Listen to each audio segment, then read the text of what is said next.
Exactly, and that's further supported by Smoker's request to be moved to G5, which is also, placed in the New World, and Aokiji was like, why would you want to go there? Yeah. So, that kind of response to me is an example of how it's not something he would do to move HQ over to G1. Now, granted, there also might be he might be the admiral. I mean, the fleet admiral. The only thing is because headquarters was obviously destroyed, so there might have been just a necessity to move it. That's true, and there's also the possibility that Aokiji could have undergone character development or character change in these 2 years and become a more aggressive person. That's true. Yeah, definitely true. Probably least likely, but I mean, it's just something to think about. And it kind of moves on. They're still discussing, and we see the fake, pirate Luffy, which is kind of the theme of this chapter, other than the time skip and seeing the new character designs.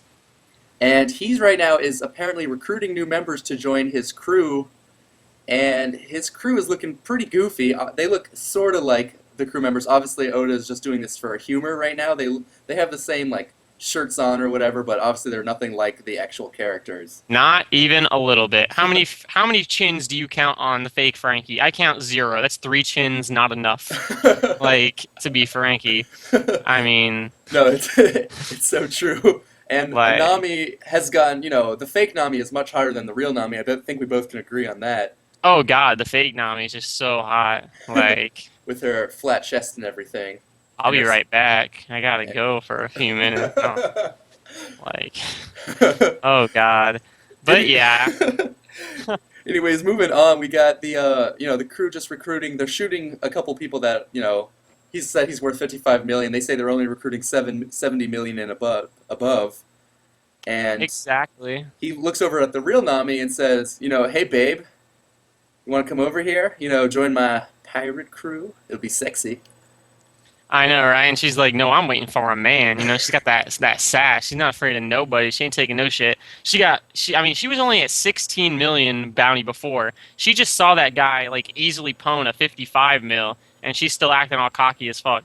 So we know that the Straw Hats are boss level, Yeah. and it's so funny to see the hot fake Nami. And she's all like, "You got two choices: accept or die." And I'm a bounty head. I'm Cat Burglar Nami. Don't underestimate me.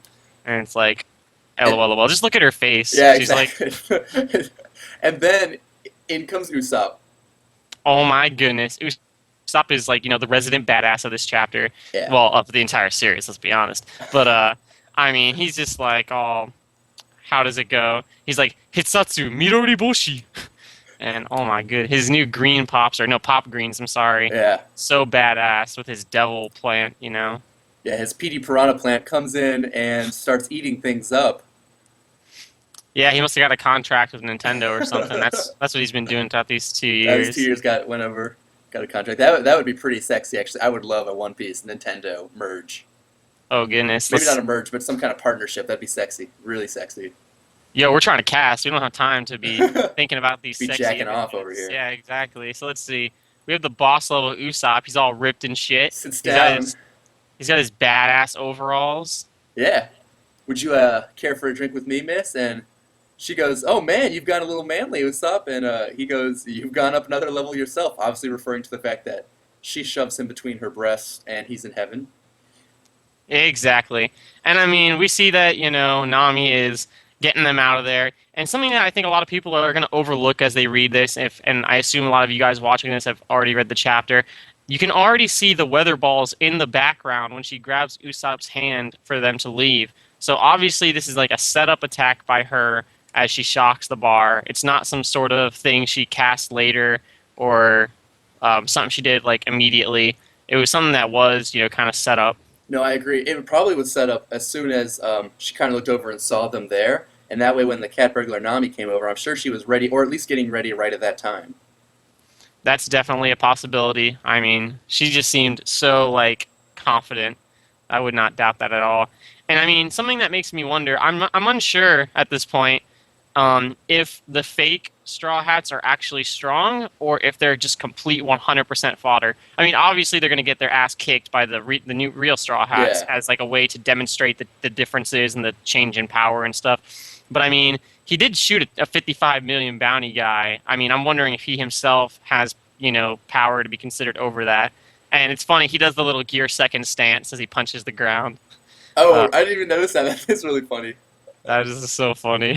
That Uh, definitely was something Oda did, and I didn't even notice that. I was gonna say, I think back a page we were talking about before the breaking the wall that Usopp goes through with the I graduated from the weakling trio. oh goodness, I can't believe didn't mention that. But yeah, that was so funny. Yeah, it seems like Oda kind of broke the fourth wall there.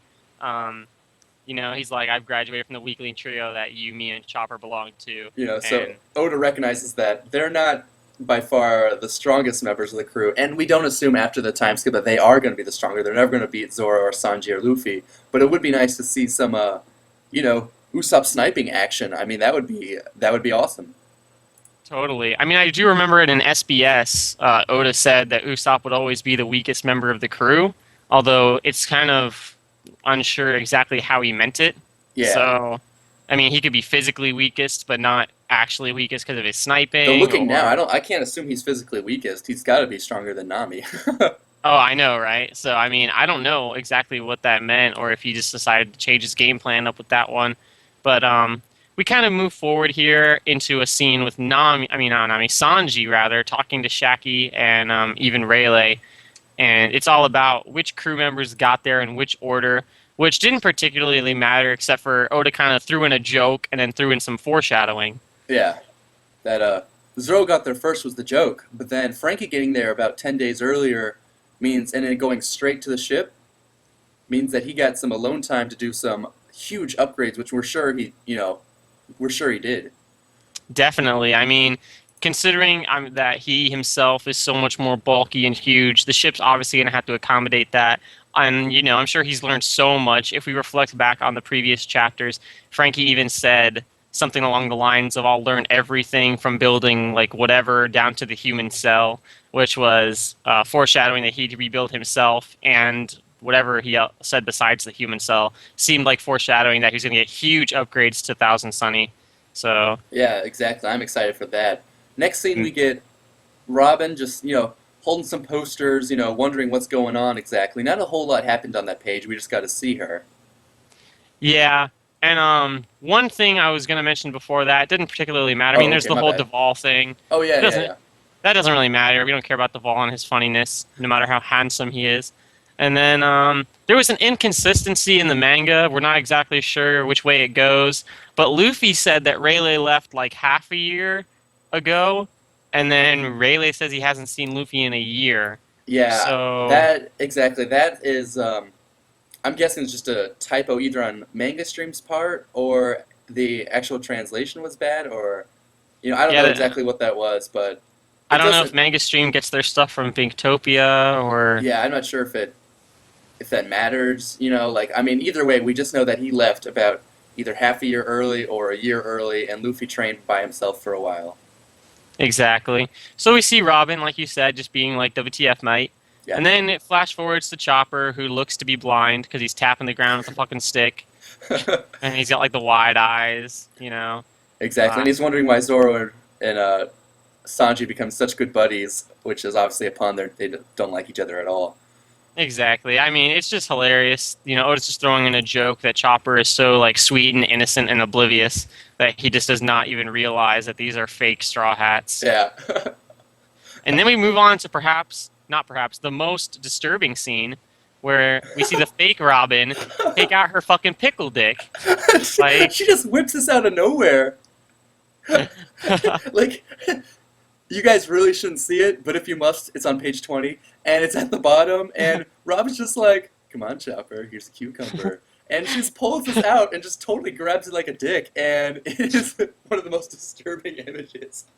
it is horrifying. And it's like, this Robin obviously is a sexual predator. I mean, Chopper was already walking with the group. He had no problems being a part of their little group. He's walking with them, asking how they're doing. And then she's just like, come on, Chopper. Come on. And it's like, whoa, you don't have to, like, convince him to do anything. He's already, like, with you Yeah, guys, exactly. But looking then, for excuses. ironically, then she just gets kidnapped, which is pretty funny. And a further thing to make us wonder, are these people really that shitty? or are they decent? She gets bit by a wolf in the fucking head, and she's like bleeding. But she is so like she's like so intensified on this whole Robin Pickle. I mean, Chopper Pickle Dick. She does not even notice that she's being bit in the fucking head by a wolf. Yeah, exactly. Fox, rather. Fox. Yeah, and she gets kidnapped, and there's the whole ambiguity of like, obviously people just kidnapped the fake Robin. Were those the same people that Robin was trying to ditch before? Yeah, are those government officials trying to, snag her or what's going on? We're not exactly sure why they wouldn't even capture Could be her. revolutionaries because Yeah. they do have like the hats that. I mean, I don't know if those are like. I mean, we see a feather coming out of one of the hats. I think kind of hard to see, but that's something like indicative of the revolutionary persona and character detail and stuff. And then moving on, we go to just showing G1 saying, "Oh crap, the Straw Hat Pirates are back up and running." Obviously, they're talking about the fake ones, but if they do move out, which they said they're going to do, they're going to probably run into the real ones too. Exactly, which is something that we're kind of expecting as the new, the chapters unfold. The Marines will come by, the real Straw Hats will beat up the fake ones. The Marines will probably snag the fake ones, realize the real ones are still alive and kicking, and hopefully major bounty ups will ensue. Oh yeah, I I love am so bounties. pumped for that. I really want to see the bounties because they got to be huge. Yeah, Or at seriously, least, new bounties are like one of my favorite things in One Piece. yeah, exactly. Or at least Luffy's has to be astronomical. Yeah, Monstrous. exactly. We get a Yeah. scene of fake Luffy just being a giant dick and just shooting people because he can. Uh,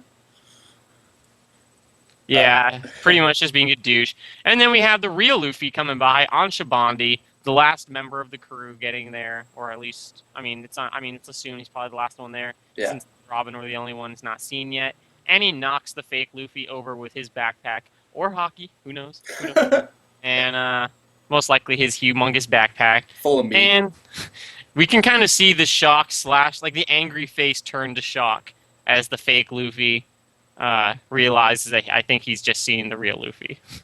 Yeah, and we end up seeing Luffy at the end. He's looking a little bit like, well, the last panel makes him look like an Eskimo, but he's actually got some really cool cape thing going on.